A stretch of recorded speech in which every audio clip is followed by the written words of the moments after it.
بسم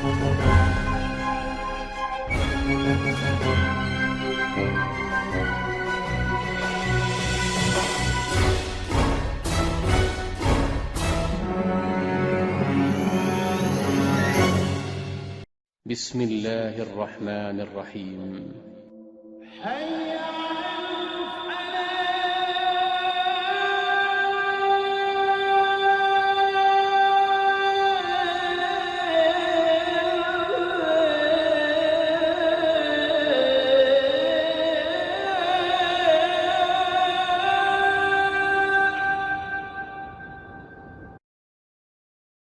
Assalamualaikum warahmatullahi wabarakatuh. Saudaraku, para inspirator yang dirahmati Allah, dalam seri negeri-negeri atau peradaban yang musnah ini, kini kita akan menengok hancurnya kaum Ad dan kota Iram karena kesombongan mereka. Semoga kita dapat menarik pelajaran dan manfaat lainnya.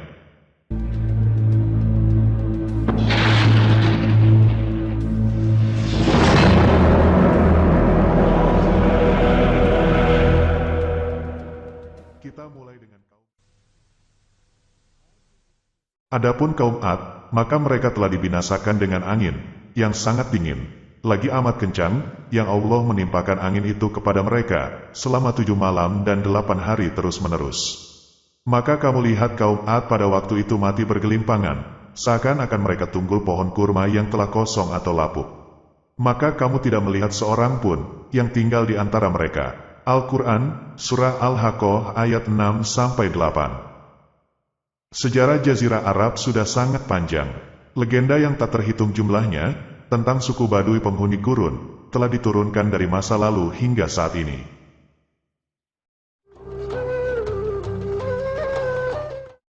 Salah satu legenda ini berbicara tentang kota, yang dibangun di antara bukit pasir gurun yang kosong. Meskipun ada tanah yang mematikan di sekitarnya, kota itu kaya dan subur. Orang-orang kota menikmati kesejahteraan yang luar biasa. Namun menurut cerita, penduduk kota itu melakukan dosa besar dan menderita hukuman yang berat karenanya.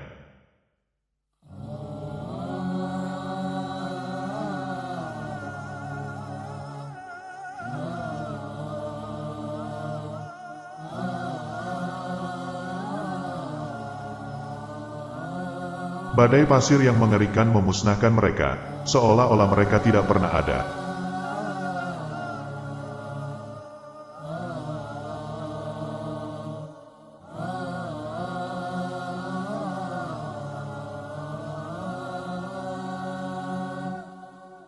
Penelitian arkeologi di Oman, di selatan Jazirah Arab, telah mengungkapkan bahwa kisah ini benar.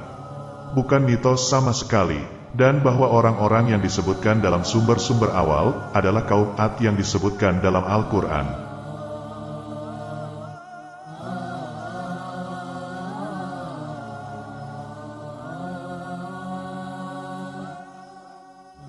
Arkeolog Nicholas Klepp yang menemukan kota yang hilang ini, seorang Arabofil dan pembuat film dokumenter. Klepp telah menemukan sebuah buku yang sangat menarik selama studinya tentang sejarah Arab.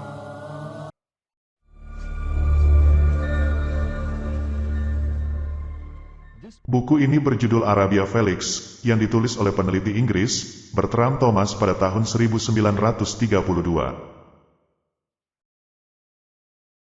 Arabia Felix adalah nama yang diberikan oleh orang Romawi di bagian selatan Jazirah Arab, dan berarti Arab yang beruntung.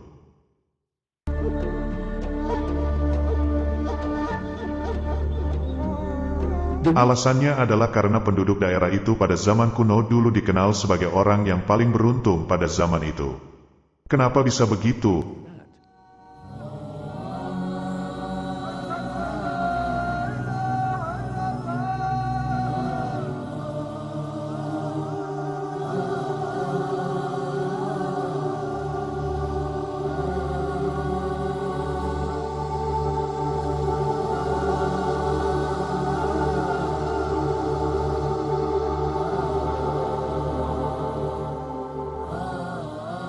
Orang-orang di wilayah itu memproduksi dan menjual kemenyan, getah aromatik dari pohon langka.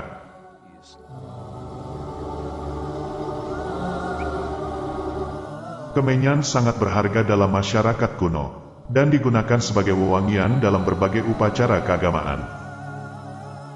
Damar aromatik itu sama berharganya dengan emas pada saat itu.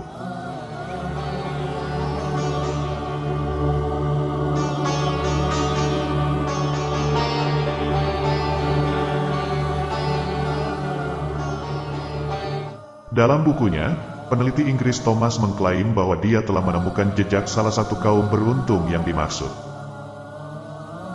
Ini adalah kota yang dikenal oleh orang Baduy sebagai Ubar.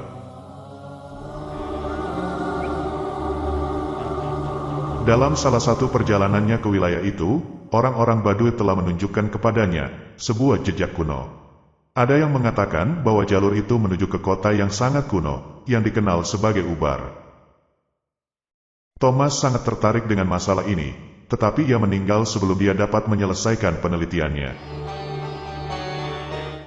Nicholas Cleve mempelajari tulisan Thomas, dan percaya pada keberadaan kota hilang, yang disebutkan dalam buku tersebut. Tanpa membuang waktu, dia memulai penelitiannya sendiri.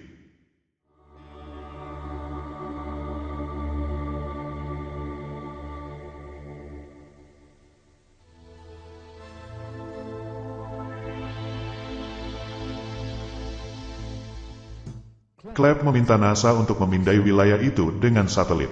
Dalam gambar yang diambil dari luar angkasa tampak sejumlah jejak. Jejak itu tidak terlihat dengan mata telanjang di tanah. Cleve kemudian membandingkan gambar-gambar ini dengan peta lama. Ia mendapatkan hasil yang dia harapkan. Jejak di peta lama sama dengan yang ada di gambar yang diambil dari luar angkasa. Jejak-jejak ini bergabung adalah area luas yang disadari sebagai pemukiman kuno.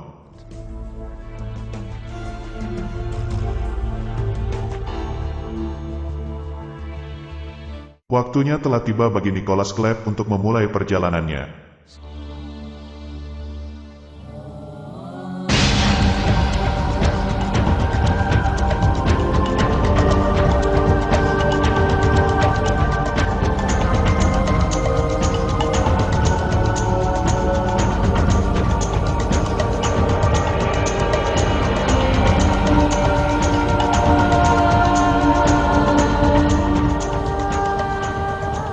Itu adalah perjalanan yang panjang dan penuh petualangan. Saat melewati bukit pasir yang tak berujung, tim peneliti dari waktu ke waktu memanfaatkan teknologi terbaru.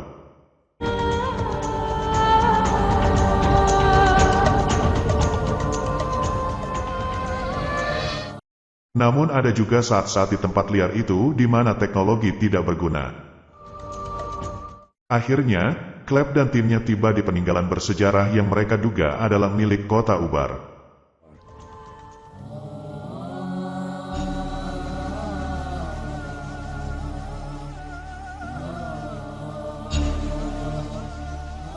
Sejak ditemukannya reruntuhan tersebut, disadari bahwa itu adalah milik kaum Ad yang disebutkan dalam Al-Quran, dan kota Iram yang mereka bangun. Cleve juga memanfaatkan Al-Quran selama penyelidikannya. Dalam Al-Quran, kota Iram digambarkan memiliki pilar-pilar yang tinggi. Namun kata Arab yang digunakan untuk pilar juga berarti menara. Dengan kata lain, ciri kota yang dijelaskan dalam Al-Quran adalah memiliki menara-menara yang tinggi. Jejak menara tinggi ini muncul selama penggalian. Berkat penggunaan teknologi grafik 3 dimensi, para ilmuwan dapat merekonstruksinya. Dr. Zarins, anggota tim peneliti yang melakukan penggalian, menyatakan bahwa menara-menara inilah yang membedakan kota ini dari penemuan arkeologi lainnya. Ia memastikan bahwa situs tersebut adalah kota Iram yang pernah dimiliki oleh orang-orang Ad yang disebutkan dalam Al-Quran. Tidakkah kamu melihat apa yang Tuhanmu lakukan dengan Ad, di kota Iram dengan pilar-pilar yang tinggi, yang sejenisnya tidak diciptakan di negeri manapun? Al-Quran, Surah Al-Fajr ayat 6-8. Ad menyangkal kebenaran, betapa mengerikan hukuman dan peringatanku. Kami melepaskan angin menderu terhadap mereka pada hari yang penuh kengerian. Itu mencabut laki-laki seperti tunggul yang dicabut. Al-Quran, Surah Al-Qamar ayat 18-20. Orang-orang Ad, yang jejaknya ditemukan para arkeolog di kota Ubar, telah menyangkal Nabi Hud yang telah diutus kepada mereka. Orang Ad pun dihancurkan Allah. Maka tatkala mereka melihat azab itu, berupa awan yang menuju ke lembah-lembah mereka, berkatalah mereka, inilah awan yang akan menurunkan hujan kepada kami. Bukan, bahkan itulah azab yang kamu minta, supaya datang dengan segera, yaitu angin yang mengandung azab yang pedih. Al-Quran, Surah Al-Ahqaf ayat 24. Dinyatakan dalam ayat tersebut, bagaimana orang-orang melihat awan yang akan membuat mereka sangat menderita. Namun mereka gagal untuk memahami maknanya. Mereka mengira bahwa itu adalah awan hujan. Ini adalah tanda penting dari penderitaan yang akan segera terjadi pada mereka kemudian. Ternyata itu adalah badai gurun. Angin puyuh mengangkat pasir gurun dari kejauhan menyerupai awan hujan. Mungkin saja kaum A tertipu oleh hal ini. Mereka gagal menyadari bahayanya.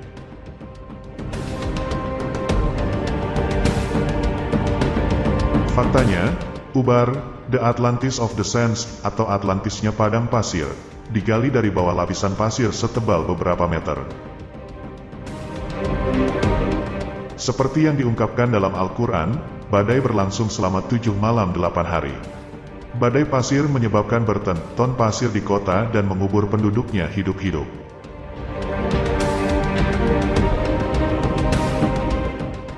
Bukti terpenting bahwa kaum Ad telah dimakamkan dalam badai gurun adalah kata Ahqaf yang digunakan dalam Al-Quran untuk menjelaskan tempat kaum Ad.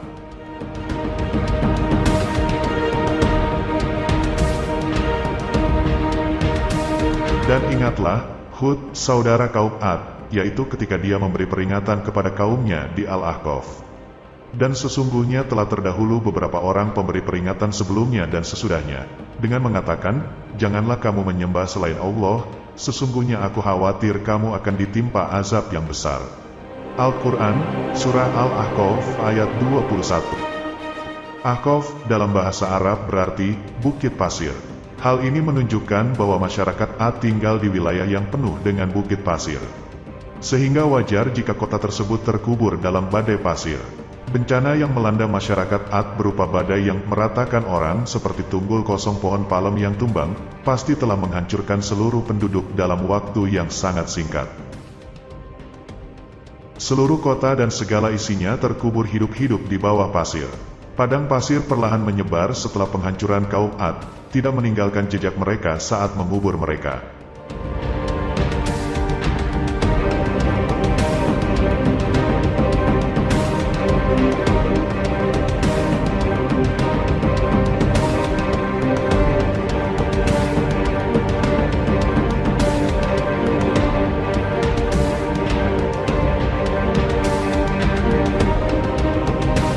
Singkatnya, penemuan-penemuan sejarah dan arkeologi membuktikan keberadaan kaum Ad dan kota Iram dengan pilar-pilar yang tinggi.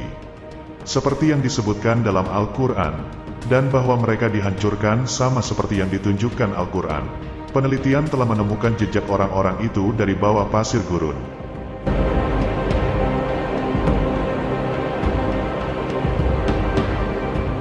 Dalam Al-Quran, Allah mengungkapkan bahwa kaum Ad berpaling dari jalan lurus karena kesombongan. Orang-orang yang telah kita periksa, semuanya melakukan kesalahan serupa, mereka semua memberontak melawan Allah. Mereka mengagungkan Tuhan selain Dia, sebagaimana kaum lain di berbagai belahan dunia yang mengagungkan jin lokal. Mereka menjadi sombong di bumi tanpa hak apapun, dan beralih berbagai penyimpangan, termasuk penyimpangan seksual, dan Allah menghancurkan mereka. Banyak masyarakat besar yang telah hidup sepanjang perjalanan sejarah telah dihancurkan karena alasan yang sama. Bukan hanya beberapa contoh yang telah kita lihat di sini. Allah memberitahu kita tentang fakta ini dalam Al-Quran, dan meminta kita untuk berpikir keras tentang mereka. Tugas kita adalah belajar dari kehancuran orang-orang ini, dan mengambil peringatan dari mereka. Satu ayat dari Al-Quran mengatakan, Ad yang sombong di negeri ini, tanpa hak, berkata, siapa yang lebih kuat dari kita? Apakah mereka tidak melihat bahwa Allah yang menciptakan mereka memiliki kekuatan yang lebih besar dari mereka? Tapi mereka meninggalkan tanda kami. Al-Quran, Surah Fusilat ayat 15. Kita tidak boleh lupa bahwa Allah dapat menghancurkan individu atau seluruh orang. Kapanpun Allah mau, Allah juga dapat mengangkat keagungan mereka yang Allah inginkan, dan menganugerahkan berkah kepada mereka. Semua hal baik dan indah ada di tangan Allah. Tugas manusia adalah terus-menerus bersyukur kepada Allah, atas semua berkat yang telah Dia limpahkan, dan untuk mencari keridhoannya. Allah mengeluarkan panggilan berikut kepada manusia di ayat lain Al-Quran. Sesungguhnya telah berlalu sebelum kamu, sunnah-sunnah Allah, karena itu berjalanlah kamu di muka bumi. Dan perhatikanlah bagaimana akibat orang-orang yang menyangkal Rasul-Rasul. Al-Quran, ini adalah penerangan bagi seluruh manusia, dan petunjuk serta pelajaran bagi orang-orang yang bertakwa. Al-Quran, Surah Ali Imran, ayat 137-138.